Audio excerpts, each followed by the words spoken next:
नमस्कार बच्चों, आज हम अध्ययन करेंगे जहरुद्दीन मोहम्मद बाबर।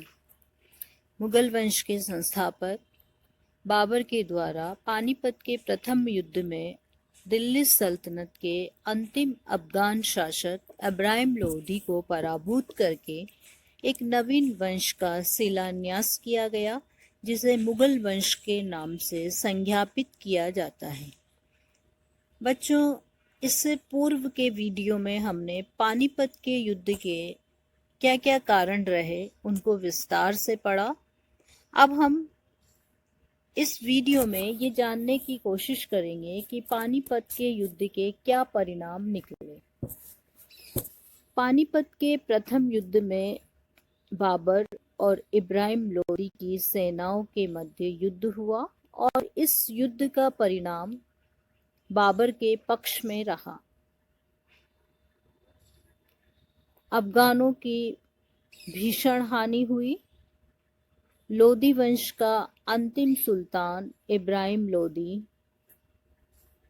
1500 सैनिकों सहित परलोक गमन कर गया। डॉक्टर रमाशंकर त्रिपाठी इस संबंध में लिखते हैं, इससे लोदी वंश के भाग्य का सूर्य उसी प्रकार अस्त हो गया जिस प्रकार उसके पूर्वजों के तैमूर के हाथों तुगलक वंश का अंत हुआ था। पानीपत युद्ध के परिणाम: लोदी वंश की समाप्ति, मुगल वंश की स्थापना, दिल्ली सल्तनत का नाश। लोदी वंश की समाप्ति किस प्रकार हुई बच्चों? दिल्ली सल्तनत का अंतिम अफगान शासक इब्राहिम लोदी, जो दिल्ली की गद्दी पर सत्तारूढ़ था, चगताई तुर्क बाबर द्वारा पानीपत के युद्ध में उसे पूरी तरह से पराभूत कर दिया गया और लोदी वंश को समाप्त कर दिया गया और एक नए वंश को स्थापित किया गया जो मुगल वंश के नाम से जाना गया। डॉक्टर रमाशंकर त्रिपाठी इस संबंध में लिखते हैं, इससे लोदी वंश का भाग्य सूर्य स्थायी रूप से उसी प्रकार अस्त हो गया जिस प्रकार उसके पूर्वजों के तैमूर के हाथों तुगलक वंश का अंत हुआ था। दूसरा परिणाम बच्चों हम देखेंगे, दिल्ली सल्तनत का नाश। लोदी वंश के समाप्ति के साथ ही दिल्ली सल्तनत का भी अंत हो गया। इतिहासकार लैंडपुल लिखते हैं कि इस बड़े प्रयास का अभिप्राय है, पानीपत युद्ध के पश्चात एक देश का एक बादशाह समाप्त हुआ और दूसरा गद्दी पर बैठा। दिल्ली के अफगानों के लिए पानीपत का युद्ध सर्वनाश का था। इससे उनके राज्य का अंत हो गया और उनकी शक्ति समाप्त हो गई। तो एक पार्ट मध्यकालीन भारत के दो पार्ट करते हैं बच्चों हम, एक दिल्ली सल्तनत, एक मुगल काल।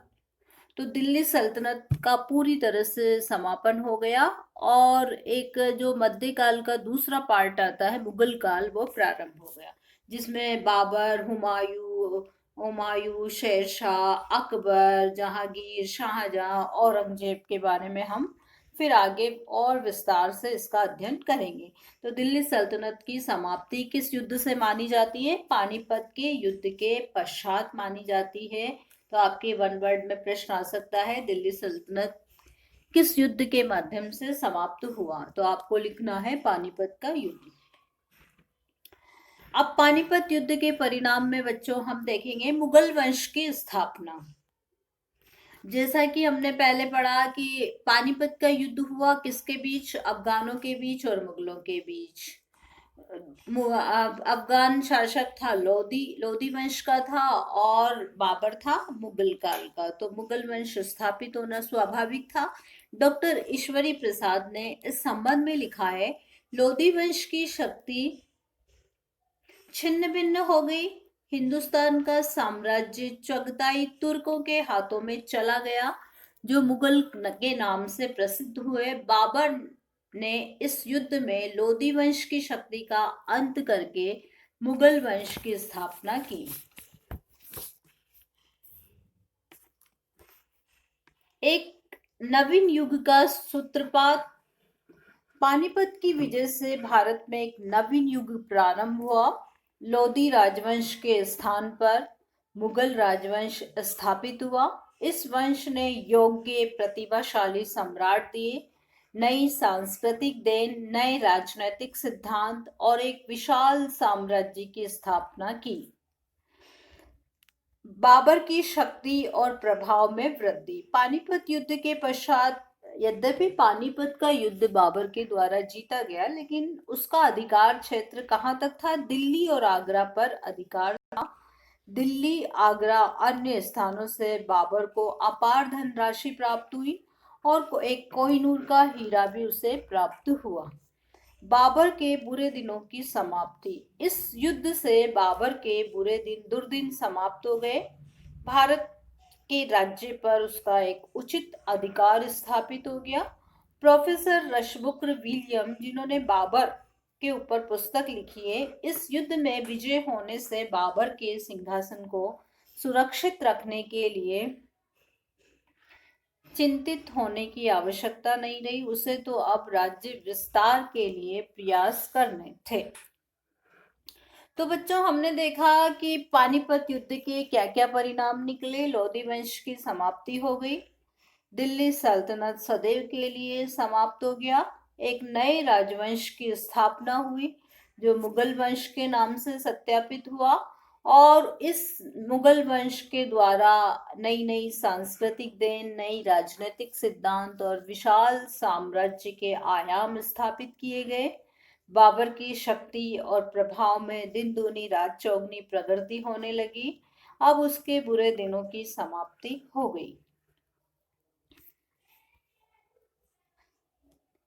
अब बच्चों, हम देखेंगे कि राजपूत जो अफगान थे, उनके पास इतनी विशाल सेना थी। 1 लाख सैनिक थे। तोपखाना था, सॉरी, तोपखाना उनके पास नहीं था, बाबर के पास था। तो एक विशाल सेना थी। इसके बावजूद अफगान क्यों परास्त हुए या बाबर क्यों विजयी हुआ? तो बाबर की सफलता के क्या क्या कारण थे वो हम देखेंगे। इब्राहिम लोदी की दुर्बलता। तो इब्राहिम लोदी की क्या क्या दुर्बलताएं, जो लोदी वंश का सुल्तान था इब्राहिम लोदी, उसकी क्या क्या दुर्बलताएं थी, वो दुर्बलताओं के कारण बाबर को सफलता प्राप्त हुई और इब्राहिम लोदी परास्त हुआ। तो सबसे पहला जो इब्राहिम लोदी की दुर्बलता थी, अदूरदर्शी और संदेशशील व्यक्ति। इब्राहिम लोदी सदैव ढिलमिल नीति का अनुसरण करता था। उसमें दूरदर्शिता की कमी थी। इसका पता इस तथ्य से चलता है कि जब बाबर अपनी सेना को सुसंगठित कर रहा था, उसी समय उसे आक्रमण कर देना चाहिए था, बल्कि बाबर के आक्रमण का इंतजार करता रहा और बाबर को आक्रमण करने का अवसर देता रहा। यदि वो पहले आक्रमण कर देता तो हो सकता था वो जीत जाता और उसका पक्ष मजबूत हो जाता। इसी प्रकार वो संदेशशील व्यक्ति था।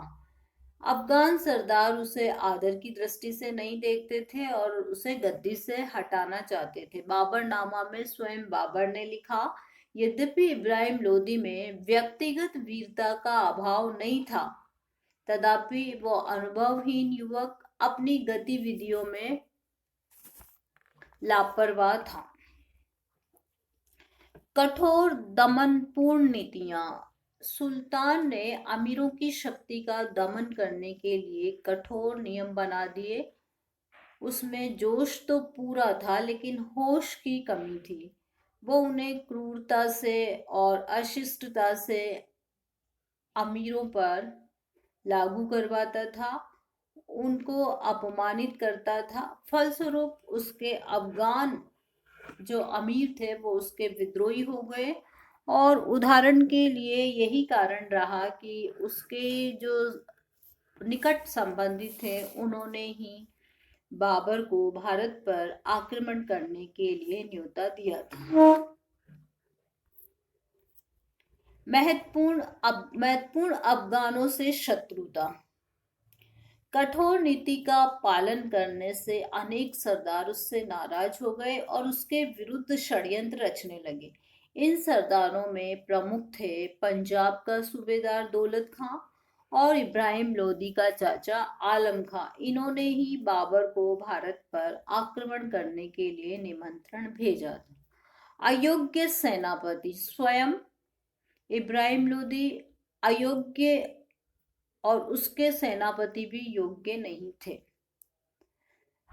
यदुनाथ सरकार लिखते हैं, इब्राहिम लोदी ने भारत के राजसी तरीके से लड़ाई के लिए कूच किया, अर्थात 2-3 मील तक कूच करता, फिर 2 दिन तक अपनी सेनाओं को आराम करवाता, फिर फौजी खेमा उसका जो फौजी खेमा था ऐसा लगता था चलते फिरते अव्यवस्थित शहर की भांति होता था। एक जो सेना के प्रस्थान के दौरान जो गंभीरता, जो अनुशासन और जो लक्ष्य होना चाहिए वो उसकी सेना में दूर दूर तक नजर नहीं आता था। ये तो बात हुई बच्चों इब्राहिम लोदी की दुर्बलताओं की कि इब्राहिम लोदी की क्या क्या दुर्बलताएं थी जिसके कारण वो परास्त हुआ। पहला हमने देखा अदूरदर्शी और संदेहशील व्यक्ति था, अफगानों पर संदेह करता था, उसकी नीतियां अफगानों के प्रति कठोर थी, महत्वपूर्ण अफगान सरदार उसके शत्रु बना दिए उसने, अयोग्य सेनापति था, इस कारण से वो असफल रहा।